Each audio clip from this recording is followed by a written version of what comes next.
No one in the gym that Saturday morning expected a 10-year-old girl to change the way they saw martial arts forever.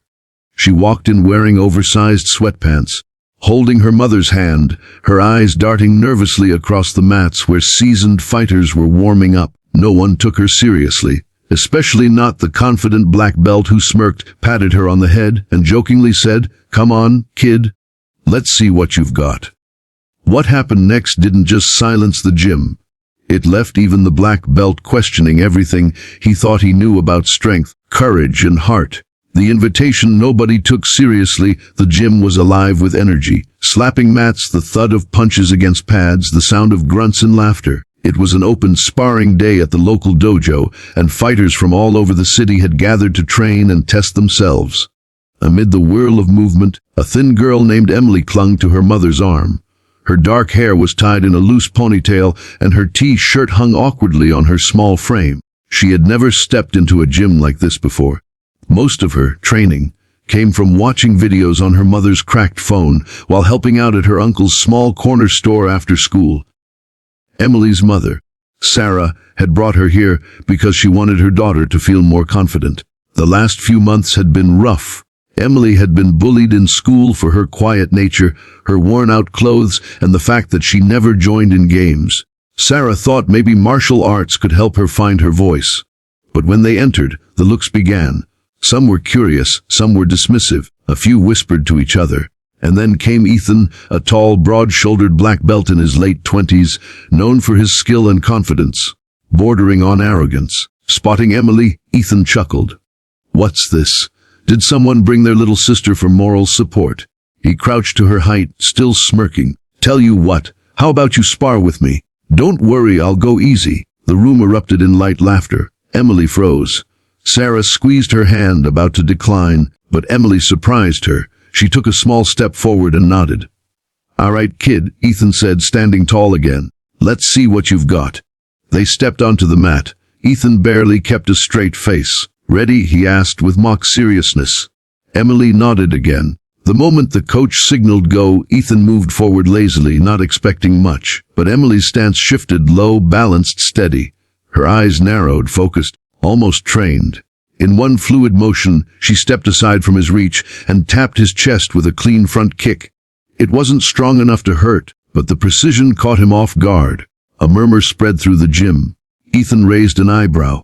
"Beginner's luck," he muttered, stepping forward again. But when he tried a playful sweep, Emily countered, quickly hooking her leg over his and twisting in a way that forced him to hop back to keep his balance. The laughter in the gym stopped.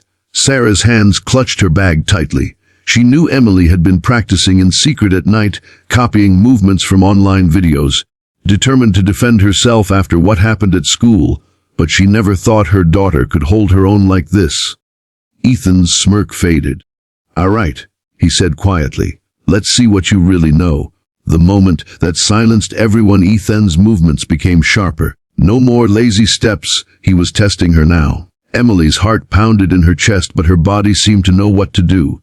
She kept her stance low, avoiding his strikes, sidestepping like she had practiced countless times in her small living room. "Where'd you learn that?" Ethan asked between breaths. Emily didn't answer. She was too focused. She spotted an opening when Ethan overreached, and in one swift motion, she pivoted, ducked under his arm, and tapped his ribs with a precise side kick. A gasp rippled through the gym. Ethan stopped, looking down at her. This wasn't a fluke. She knew exactly what she was doing. But what struck him most wasn't her skill. It was the look in her eyes. It wasn't anger. It wasn't fear. It was determination, the kind you see in fighters who've been through something. "You're fast," he said quietly. She nodded once. "I have to be." Those 4 words hit him like a punch. The coach stepped forward, ready to end the match, but Ethan raised his hand. "One more round," he said. This time he didn't treat her like a joke. He respected her. Emily moved first, a quick feint, a turn, and then, just like she had seen in a video of a world champion, she executed a perfect sweep. Ethan stumbled, catching himself with a hand on the mat before rolling back up to his feet. The gym went silent. No one laughed now. No one whispered. Even the coach stared, stunned. Ethan straightened, then gave her a slow nod. "You're the toughest opponent I've faced today," he said. And for the first time that morning, The gym erupted, not in laughter, but in applause. Sarah's eyes welled with pride. Emily's chest rose and fell quickly, but she smiled, a real unguarded smile. Later, as they were leaving, Ethan approached. He knelt beside Emily, his voice low so only she could hear. "You've got something special. Don't let anyone take that from you." And that was the day Emily stopped feeling invisible.